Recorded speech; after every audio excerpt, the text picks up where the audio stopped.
Livro de Marcos, capítulo 9, a partir do versículo 15, nos diz assim: E logo toda a multidão, ao ver Jesus tomada de surpresa, correu para ele e o saudava. Então ele interpelou os escribas: Que é que discutis com eles?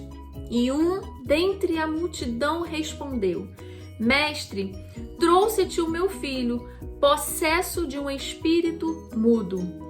E este, onde quer que o apanha, lança-o por terra, e ele espuma, rilha os dentes e vai definhando.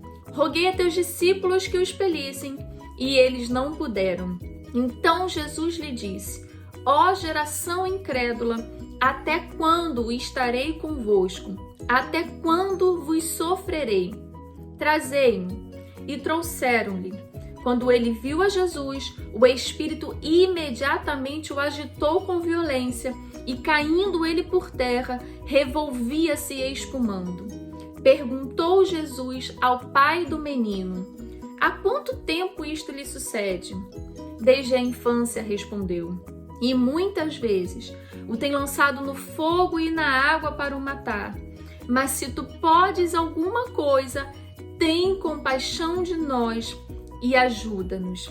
Ao que lhe respondeu Jesus: Se podes, tudo é possível ao que crê.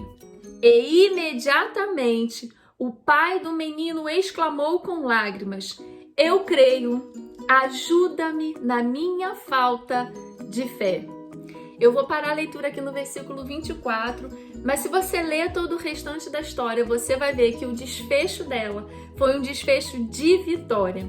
Mas interessante que, lendo toda essa história, eu fiquei presa no verso 24. De alguma forma, esse versículo me chamou a atenção e eu fiquei ali meditando sobre ele. Se você reparar nesse texto, você vai ver que o pai desse menino diz a Jesus que ele crê, que ele acredita naquilo que Jesus está dizendo, que tudo é possível ao que crê. Mas ao mesmo tempo, esse pai pede ajuda na sua falta de fé. E quando eu li isso me soou como algo tão antagônico, tão contrário uma coisa a outra, e eu fiquei meio confusa, sem entender. Eu falei, como que pode ele dizer que ele crê, mas ao mesmo tempo ele dizer que tem falta de fé? E aí, por ficar nessa confusão, né, achando tudo tão contraditório, eu fui pesquisar a palavra que foi traduzida por fé nesse versículo. E a palavra é apistia, tá? Ela é do grego, eu não sei falar grego, então não sei se a pronúncia certa é essa, mas eu tô lendo como tá escrito ali no português. Apistia. E vi que uma das possíveis traduções para essa palavra, além de falta de fé e incredulidade, também é fraqueza de fé. E quando eu li isso, eu vi que a fala desse pai fazia sentido. Porque quantas vezes nós nos encontramos nessa situação em que cremos, acreditamos e na nossa razão nós aceitamos que essa é a verdade, que tudo é possível a nós porque nós cremos. Mas quando chegamos na prática, nos sentimos fracos. Acreditamos, mas sentimos como se a fé nos faltasse, como se estivéssemos fracos nela, como foi a fala desse pai nesse texto. Esse pai passou a vida toda daquele filho, vendo o filho nessa situação desde a sua infância.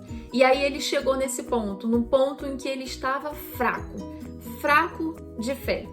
E quantas vezes a gente também não se sente dessa mesma forma? Ante as situações que parecem impossíveis de serem resolvidas ou mudadas, com os nossos familiares, à nossa volta ou com a gente mesmo. Mas olha que lindo o exemplo que esse pai nos dá.